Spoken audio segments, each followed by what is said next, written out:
Women still do not have access to finance and require their husband's consent for lending from finance institutions.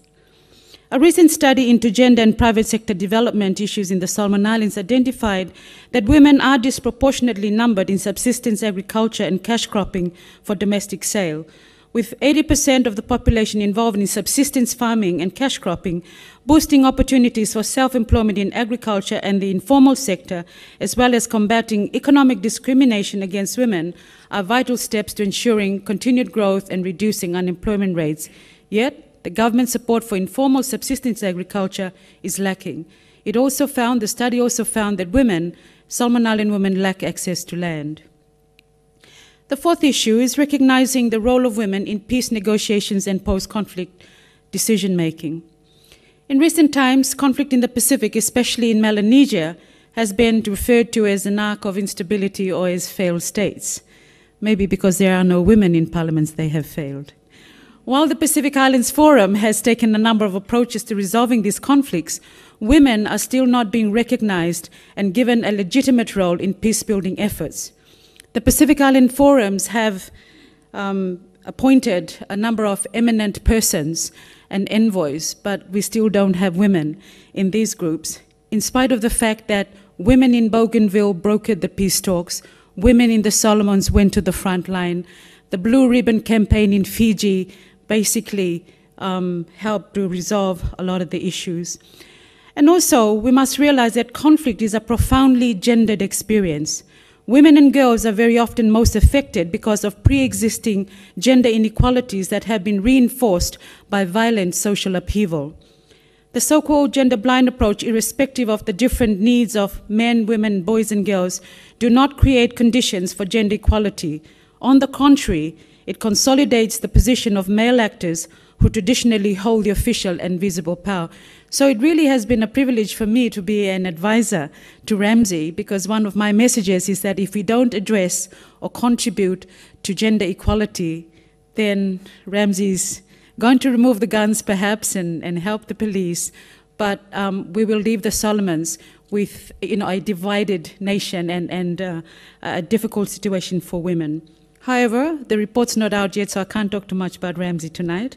But security for men very often means a cessation of hostilities or fighting between armed gangs or groups, whereas for local women, it means being able to carry out their daily activities in the neighborhood without fear of being sexually attacked. Women have defined security as the absence of violence, whether military, economic, or sexual. Peace is not just about the absence of war. Individual women, like Martha Horiwapu, the national winner of the International Women of Courage Award for serving as a bridge between communities of the two ethnic groups that were in conflict, Malaita and Guadalcanal, when she faced armed militia when trying to assist families who were trapped behind and hostility in these two areas, have been recognized with awards, but she doesn't get involved in the peace talks, nor in the formal decision-making. And I think it's time that women were brought into this. Finally, Pacific women should be represented in Pacific cabinets and parliaments. The statistics have been given to you. But a regional study commissioned by the Pacific Islands Forum Secretariat identified, amongst other things, some of the barriers that women in the Pacific faced. One, that there are very weak mechanisms in government and in community to promote the advancement of women. And even though we have what's called women's machineries, they have the least budget, the least number of people, and in many cases they're set up to fail, and I was heading one of these previously. Conservative and patriarchal culture being in favor of men politically and administratively.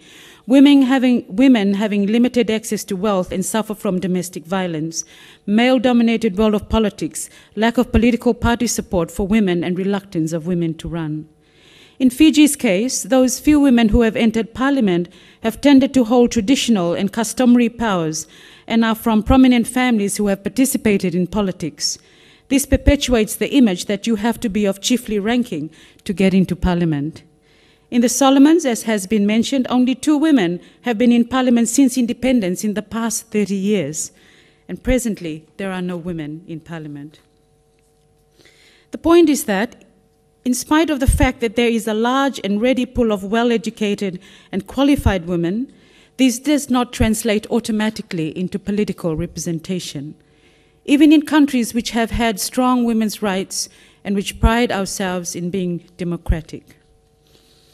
However, it should be noted, though, that, and especially I know this in Fiji and in some of the countries that I've worked in, that women prefer to stay with secure executive packages, putting family welfare before a career in politics, and remain in these positions until their children have grown through higher education and become financially independent.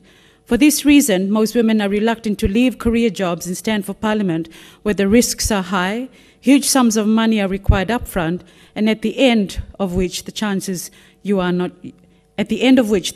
are that you will not get in.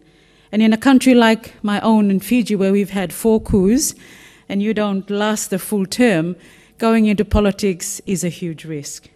However, as a colleague of mine recently commented, there must be women trailblazers who are prepared to pay the price, but who have merit in getting there and know what they are talking about. In concluding, I take this opportunity to thank the government and people of Australia, AusAid, the various development agencies, 2 of whom have sponsored the program tonight, World Vision and International Women's Development Agency, for investing in Pacific women's quest for gender equality, and for helping us make our lives worth living with your generous development assistance. On the behalf of Pacific women, I thank you, and also for the opportunity to be represented here tonight. Inaka.